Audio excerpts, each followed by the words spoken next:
Good morning, Aletheia. My name is David Dominguez. I'm one of the elders here at Aletheia Church, and I have the great privilege of preaching this morning. If you have kids here and would like to dismiss them to Aletheia Junior, the volunteers are right here on both ends in the back, so this is the perfect time to do that. They're also free to stay with you if you so would like.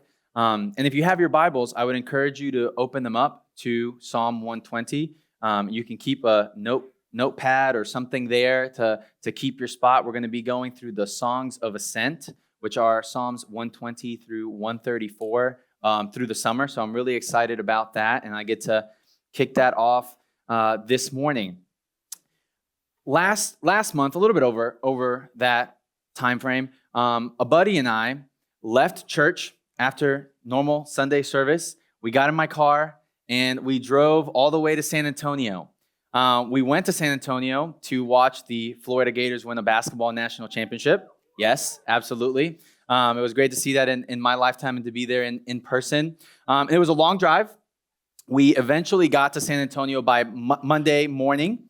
And if you're not familiar, we were playing the University of Houston, which is about 3.5 hours away from San Antonio. So we get to San Antonio. There's a lot of people, but a lot of Houston fans, obviously. And so we're looking for parking. We are driving, and we're driving past Riverwalk, heading to the place where we're going to go park. And we lower our windows and we start blasting the Orange and Blue song, right? Like, you all know it. Bum, bum, bum, bum. I'm not going to do like the whole thing, but like in the moment you just start to hear like the trombone, you're like, oh yeah, like it just gets you ready. It's like this song that you hear so often at Florida sporting events, whether it's baseball, football, gym, whatever you're going to watch. I'm sure they even play it at the chess tournaments. Like, it just gets you ready to like root and cheer for the Florida Gators, and hopefully that they'll win, right? And so there's certain songs or certain music that just prepares you. Like, you listen to it enough as you're going to do a specific thing that it just prepares you for that moment. Some of you might have like your specific like workout song to get you in the zone or whatever it is. And I bring that up because as we're going to be going through these songs of ascent, the context and how and why these songs were sung is really important. You see, in the same way that the Orange and Blue song sometimes prepares Gators fans to go and cheer for their favorite school, the songs of ascent were sung by God's people as they journeyed to Jerusalem, to the temple or tabernacle to celebrate yearly festivals. And it was something that they would do so many times that it would just prepare their hearts and their minds as they were journeying to what? To be in the presence of God amongst the people of God. So it was something that was communal, and it was something that was meant to prepare them as they were going and journeying towards God's presence. And so the first question that I kind of want to answer before we get into Psalm 120 is why that name? Like, why are they called songs of ascent? And the Hebrew word there literally means to go up. So they are songs of to go up, or songs of going up. That's why we get the translation songs of ascent, right? And there's some interesting ideas as to like why this why they're called this. I'll tell you what I'm most convinced by, but I'll share some of the other ones as well because I think they're interesting. Some people are convinced they had to do with like the pitch of the song, like John Calvin had that thought. I'm not super convinced by that, but there's another group that kind of thinks that they are called songs of ascent because of the writing style or technique that is used, which is staircase parallelism for a lot of these psalms. Now, I'm also not super convinced by that because all of the songs of ascent don't have that same pattern, and there are other psalms that also carry the same pattern. But again, it's an interesting thought. And some have even said that they were called songs of ascent because people would sing them on the steps, like one song for each step as they were entering the temple. But there's really not great evidence for that. What I think is like the best explanation and the best reason as to why these songs were called songs of ascent is because they were sung by pilgrims journeying towards Jerusalem. Jerusalem is in high ground. And so it was referring to the physical ascent towards God's presence, but not just like the physical place where God's presence was, but the actual ascent of going up towards the nearness and the presence of God himself. And so the ascent was not just towards the temple, not just towards Jerusalem, not just towards the tabernacle, which was in a high area, but towards the presence of God. And so that should kind of begin to answer the question of why we are studying them, right? Because initially you might say, well, this sounds great, but I don't journey to Jerusalem. I don't go and celebrate these festivals. So why are we studying these songs of ascent? And it's a fair question to ask. Christians today study the songs of ascent because they reveal to us the journey of faith towards God, a journey that is now fulfilled in Jesus Christ.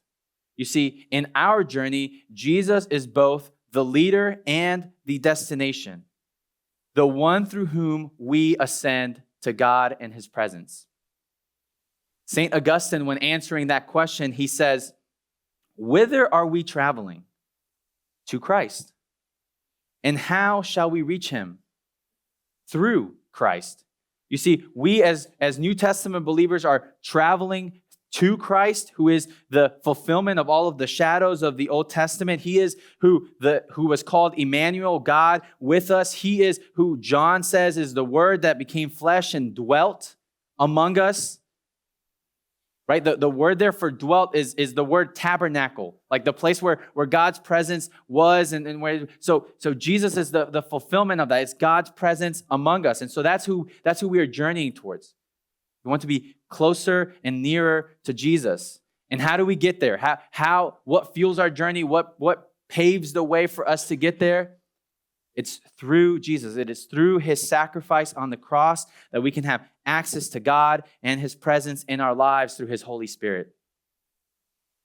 In Ephesians 2, verses 14 through 18, I'm going to read 16 specifically, where it says that he has reconciled us both to God in one body through the cross, thereby killing the hostility. And then in verse 18, it says that through him, we both have access in one spirit to the Father. So we are on a journey to Christ. We are on that journey, and we will reach our destination through him and his work on the cross. And so these Psalms, we will study them as they should be preparing us and teaching us how to pray, how to hope, how to endure suffering, how to walk together as pilgrims journeying towards Christ, reminding us that we live in this world as exiles and that our true citizenship is in heavenly Jerusalem. And so the goal as we go through these Psalms in the summer is to prepare and shape our hearts to love and seek God above all else. As Augustine also puts it, he says that the soul travels by its affections. If you are in love with the earth, your journey is taking you far from God. If you are in love with God, you are climbing towards him. And so these Psalms are an invitation to journey, to come closer to God's presence. And ultimately, the only thing we can do when we are brought to the presence of God is what? Bow down and worship. And so that's our goal. That is our heart for going through the Songs of Ascent this summer. I'm really excited. So like I said, keep your Bibles marked there. We're going to be going all the way through to Psalm 134 this summer, but I'm going to get into Psalm 120 because that's what I was tasked to preach this morning, and I've already given you enough context there. So we're going to see one major theme in Psalm 120, and that is that God is present in our distress. And so I'll have like every good Baptist sermon, I'll have three major points. We're going to see that because God is present in our distress, we are to pray. We are to cry out to him in the midst of our distress. Because he is present in our distress, we are to trust in him and his righteous judgment. And lastly, he is present in our distress, so that fuels us to live as sojourners in a foreign land. So let's look at verses 1 and 2, where it says, "In my distress, I called to the Lord, and he answered me. Deliver me, O Lord, from lying lips and from a deceitful tongue."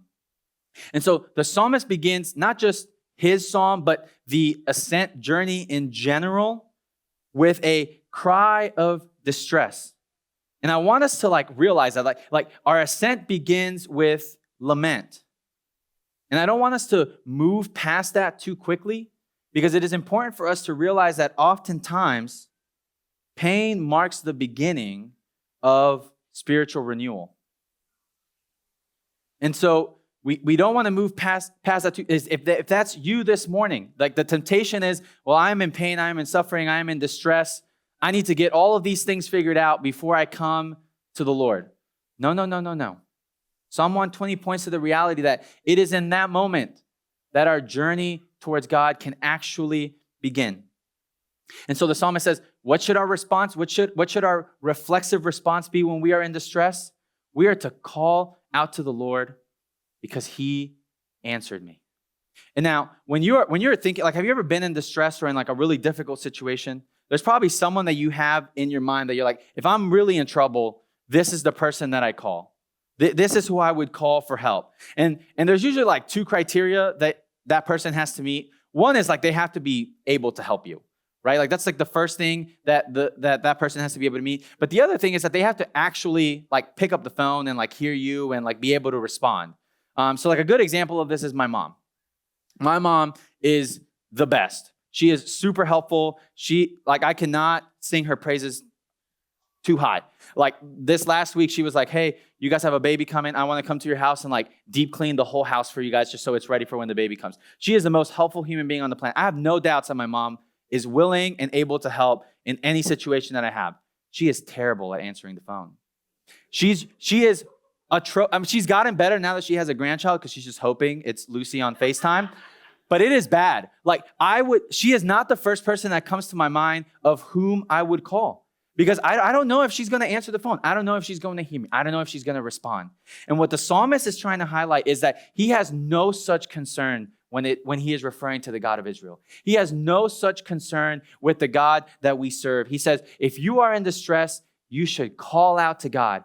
He will not just hear you, but he will respond. And I'll highlight, that doesn't mean that God's going to respond in the way that you want him to all of the time, but that he is there and that he hears you and that he cares for you. And so right off the bat, that's what the psalmist wants us to get and wants us to understand. And listen, you shouldn't just cry out to God and pray when you are in trouble, right? We just went through 1 Thessalonians where we're called to pray without ceasing, right? So like, it's not that you should only pray in difficult times, but I do think it is important to remember that it is especially appropriate to cry out to God in times of deep trouble. As John Calvin notes that that great danger is a particularly fitting time to seek God, as it strips us of self-reliance and points us to our need for his help. So oftentimes in these difficult situations, we are actually learning dependence on God. And what's the psalmist's request? Like what is it? He says, deliver me, O Lord, from lying lips, from a deceitful tongue. And this highlights, it appears that the psalmist is experiencing some form of persecution or difficulty with regards to maybe slander or lies that are being told to him or about him.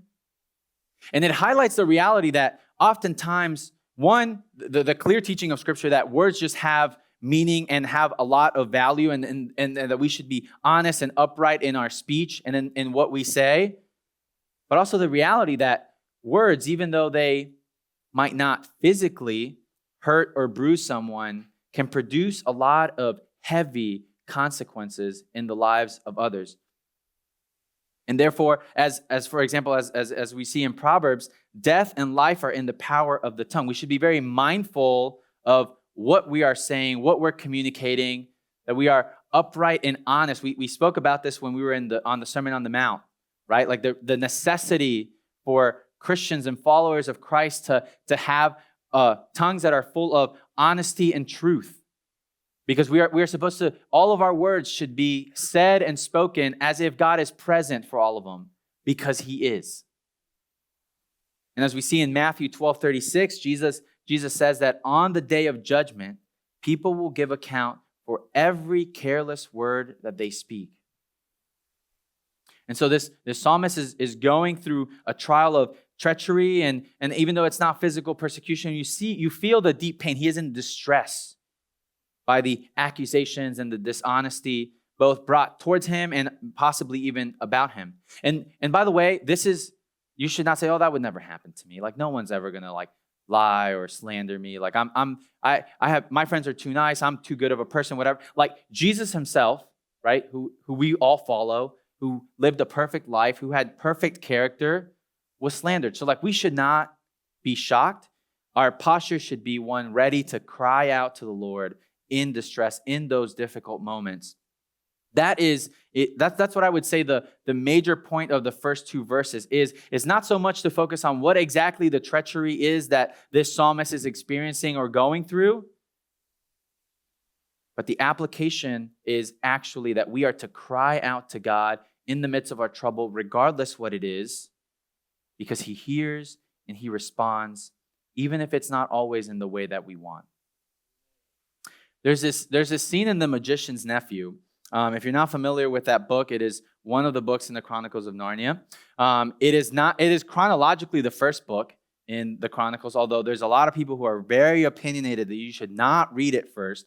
I am not one of those people. I think you can read it first. And in this book, Diggory, who is one of the first humans who makes it to Narnia, his mom is really sick in England, and he just met this gigantic great lion who just built and created a whole universe out of just his song. And he's like, maybe he's like thinking to himself, like, maybe this lion can give me something or help me out with my mom who is very sick in England. And he's trying to build up his courage to speak to him. And this scene occurs where it says, up until then, he had been looking at the lion's great front feet and its huge claws on them. Now, in his despair, he looked up at its face. What he saw surprised him as much as anything in his whole life. For the tawny face was bent down near his own, and wonder of wonders, great shining tears stood in the lion's eyes. They were such big, bright tears compared to Diggory's own, that for a moment he felt as if the lion must really be sorrier about his mother than he was himself. My son, said Aslan, I know. Grief is great. Only you and I in this land know that yet. Let us be good to one another. And I can only imagine what world of comfort was bound in hearing those words from the great lion, I know. That he knew and understood and heard his cry and his need for help for his mother, and that he cared for her almost in a surreal way more than he cared for his own mother himself. In church, in these first two verses, what we see is that we too should be comforted, to know that we are heard and cared for by the God of the universe, that he cares about your situation more than you even care about it yourself. And so that is our encouragement with this, to cry out to him. That's where the psalmist begins. He cries out in distress, right? God hears him, but he doesn't stay there, right? Like the psalm doesn't end in verse number 2. He shifts and moves in verses 3 through 4. He goes from prayer to confidence, and he stops speaking to God and begins to speak about what God will do. You see, he shifts his focus from his own anguish to God's coming judgment, and in that, he actually finds hope. Look at verses 3 and 4. He says, what shall be given to you, and what more shall be done to you, you deceitful tongue? A warrior's sharp arrows with glowing coals of the broom tree. And so he has moved, and he asks this rhetorical question, what shall be given to you? And then he answers, a warrior's sharp arrows with glowing coals of the broom tree. And this is likely referring to the weapons of, not the weapons of the slanderer, but of God's judgment. And it's highlighting for us a reality that God's judgment is more powerful and more lasting than the harm that can be done by words in this world. As Derek Kidner puts it, he says, God's arrows are sharper and his coals hotter than the attacks of the wicked. And in fact, that phrasing that he uses of what and one more is like a formula that we find in the Old Testament to call on God's judgment. There's a lot of examples of this, specifically in Ruth and 1st and 2nd Samuel. I'm going to give you two. But the first example is in Ruth 1:16 and 17, where if you're familiar with the story, Ruth is telling Naomi that she's with her till the end. She's like, hey, wherever you go, like, that's where I'm going to go. Where you die, like, that's where I'm going to be buried. Like, I am with you till the end. Like, you have my undivided loyalty. And look at what she says in verse 17. She says, where you die, I will die, and there will I be buried. May the Lord do so to me, and more also, if anything but death parts me from you. So she's literally calling God's judgment upon. She's like, if I don't do this, like, may God judge me. Like, she is so serious about her promise and her commitment to Naomi. And we see another example of this in 2 Samuel 3:35, where David is mourning Abner, and his people are kind of worried about him because he hasn't eaten. And they're like, you really need to eat before like the day is over. And David's like, he swears and he says, God do so to me and more also, if I taste bread or anything else till the sun goes down. And so same thing. He's like, I am so broken by Abner's death that I'm not going to eat. And I pronounce God's judgment upon myself if I break this promise and if I eat anything before the sun goes down. And so what we see here is the psalmist actually calling for God's judgment, saying like, I know that God will judge. I know that God is present in my distress. I know he hears my cry. I know he knows the difficulty that I am going through. I know the hurt that I have experienced. And I trust that he is better and is more of a righteous judge than I am myself.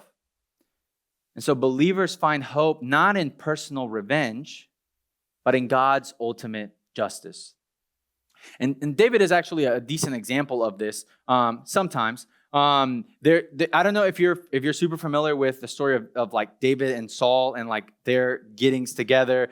There's a whole lot to unpack there.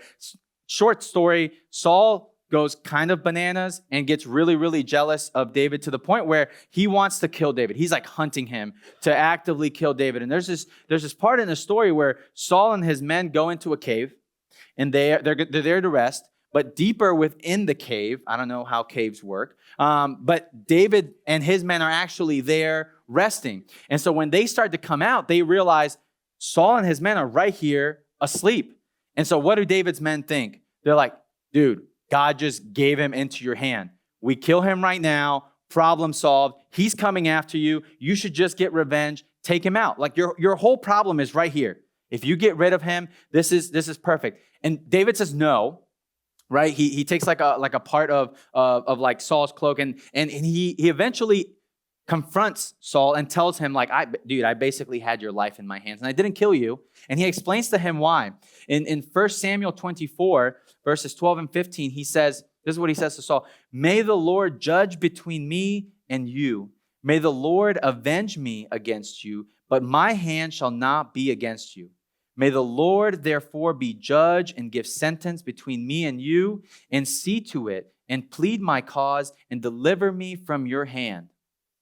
And you see, what we see in that story is that when life gives us opportunities to act in fear or in patience or out of personal gain or out of vengeance, we can follow David's example.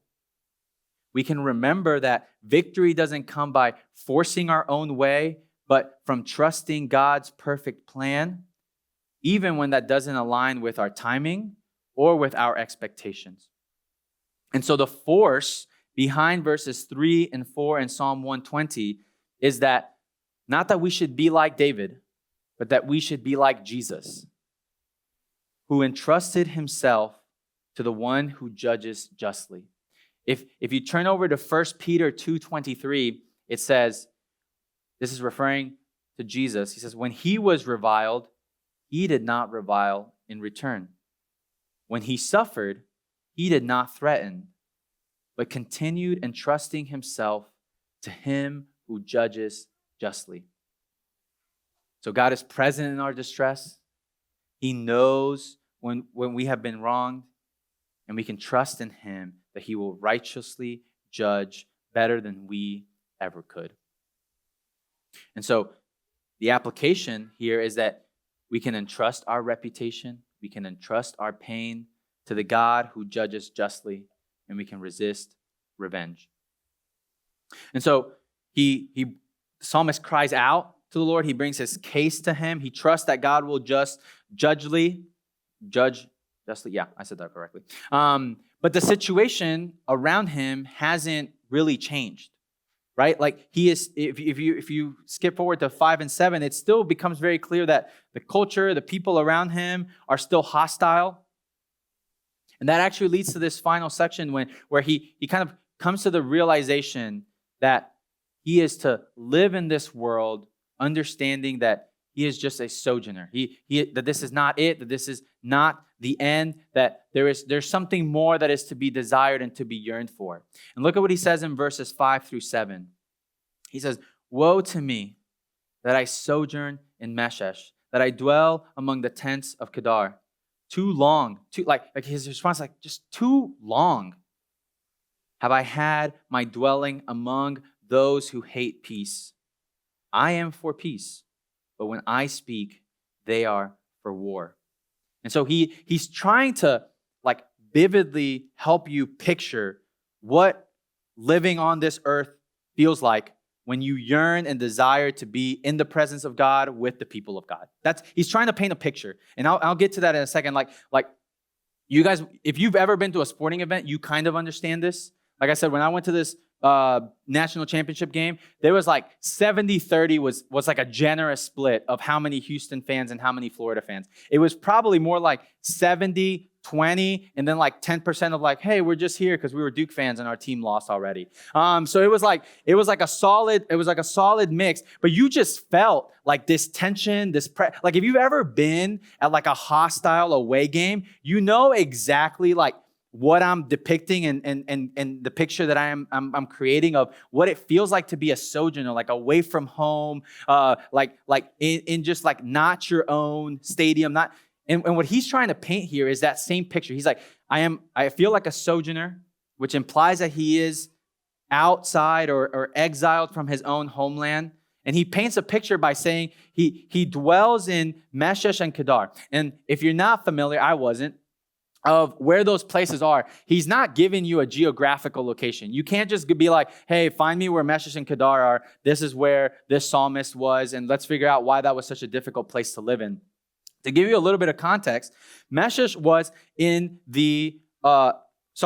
was north of Judah. So if you have Judah here, Meshesh was north of Judah, and Kedar was actually south of Judah. So he's giving you two different locations that are in quite literally opposite directions of where he is journeying, of Judah. And so what he is trying to bring forward to us is, with this figurative language, is that even though he can't be in both of those places at once, they're telling us how he feels instead of where he is. He is experiencing and symbolizing spiritual isolation and cultural hostility.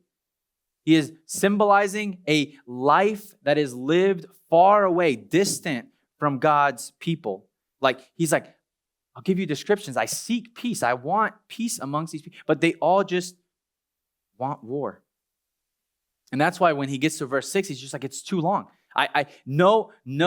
No period of time would be short enough for his response to not be, it's too long. It just feels like, I just want this to end.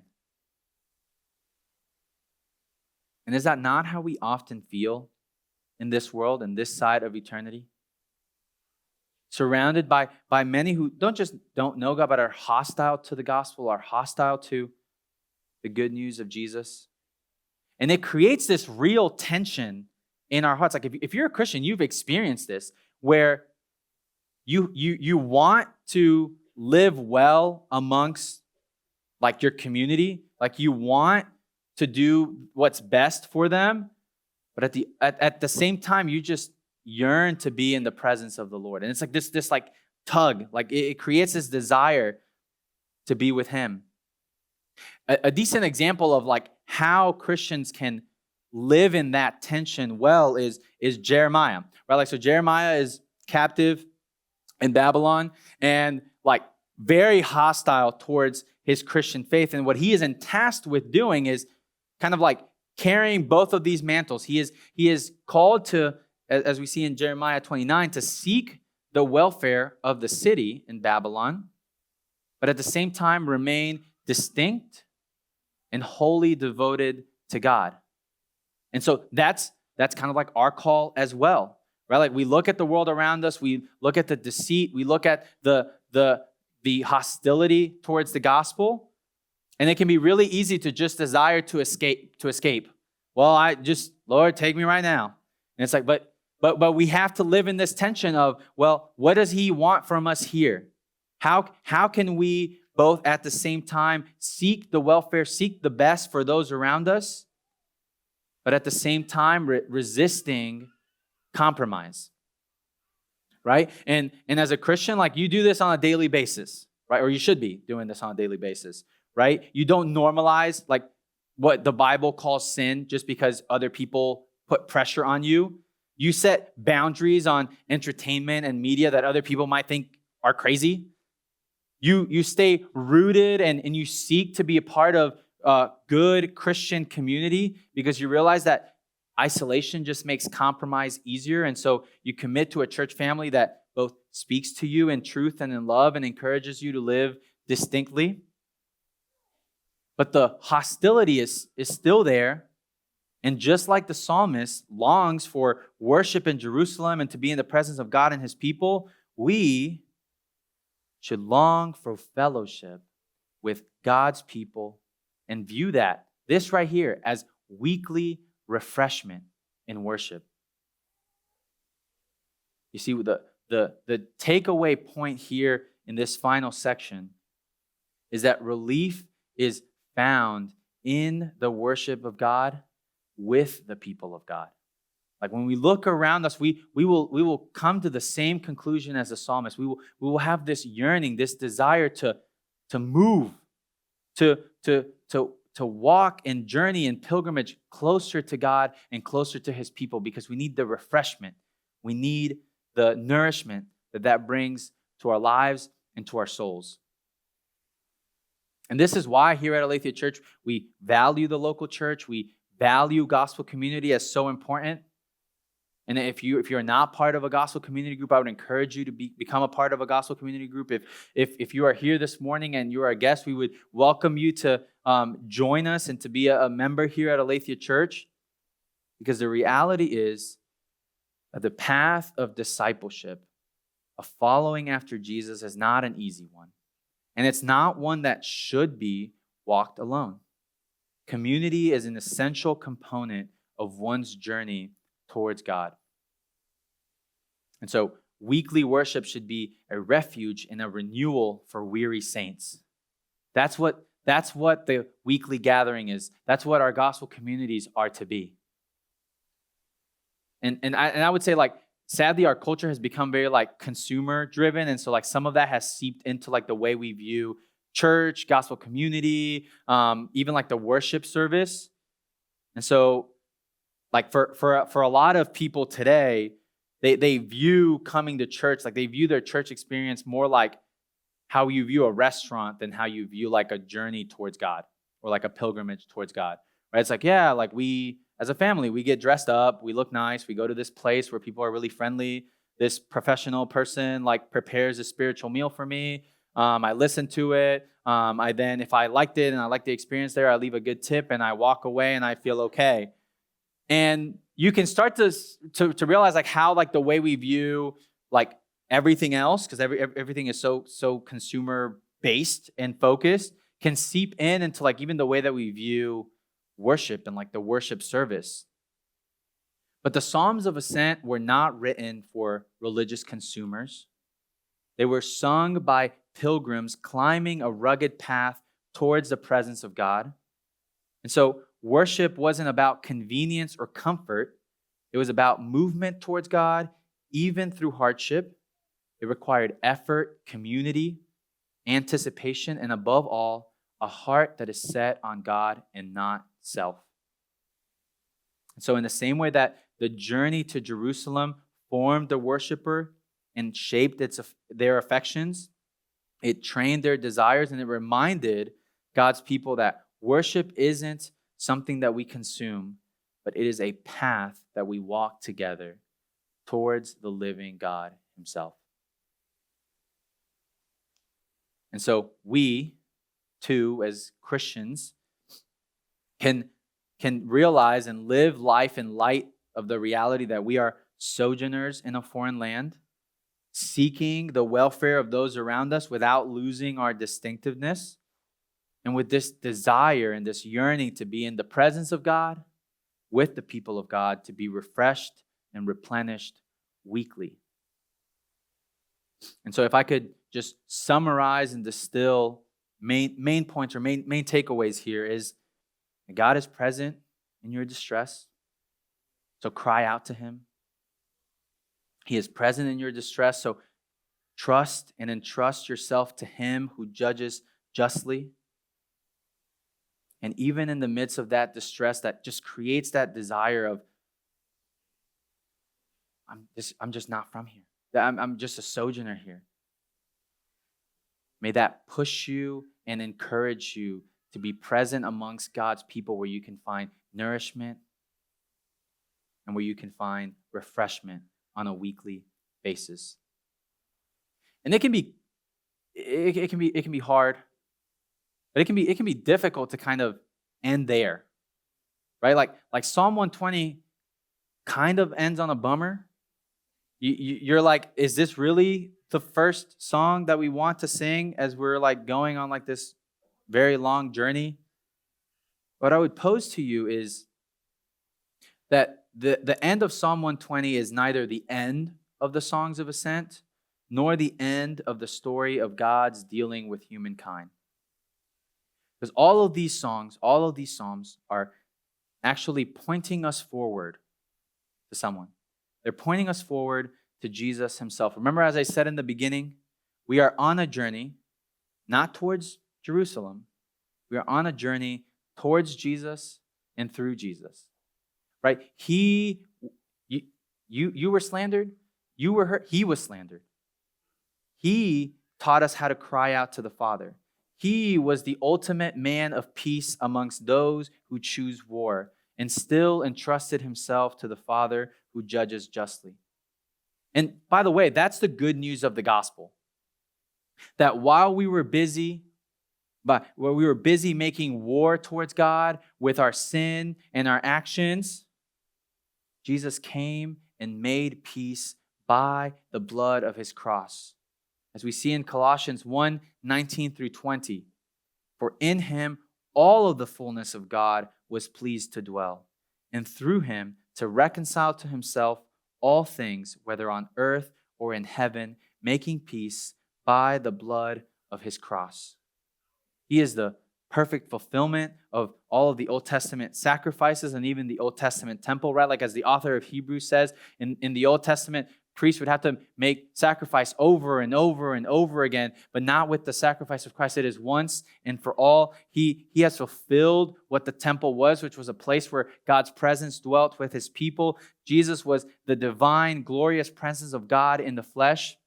And because of his sacrifice, the actual veil, the dividing line between people and the full presence of God was torn. And we now have access to the Father, as we saw in Ephesians 2:18. And not just through his death, burial, and resurrection, but through his ascension and his sending of his Holy Spirit, we now have the presence of God dwelling within each and every one who has trusted in him. As 1 Corinthians 3:16 reminds us, do you not know that you are God's temple and that God's Spirit dwells in you? Jesus bore slander. He left his heavenly throne to dwell in a world full of liars so that we could journey back home to him, through his sacrifice, not through our own will, not through our own good works, not through our own intellect, but through full trust and dependence on him and his work on the cross. So the psalmist begins his ascent not with confidence, but with distress, not with celebration, but with a cry for deliverance. And that's how the journey to God always begins, with a deep awareness that we cannot stay where we are. If that's where you find yourself this morning, if you are here and you are still far and distant from God, in enmity with him because of your sin, and you are aware that I can't stay here, I encourage you, like the psalmist does, to cry out to the Lord. He will hear you. He will respond. Place your faith and trust in Jesus and his work on the cross. He is the only way, the only truth, the only life. If you have any questions or you're like, what does that even look like? I would encourage you to talk to me, talk to any of the pastors here, talk to the person who brought you. The answer is not, I have to go fix all these things on my own before I cry out to the Lord. The answer is cry out to him right now, today. Today can be the day where you are brought near and experience peace with God and begin your journey towards him and his presence.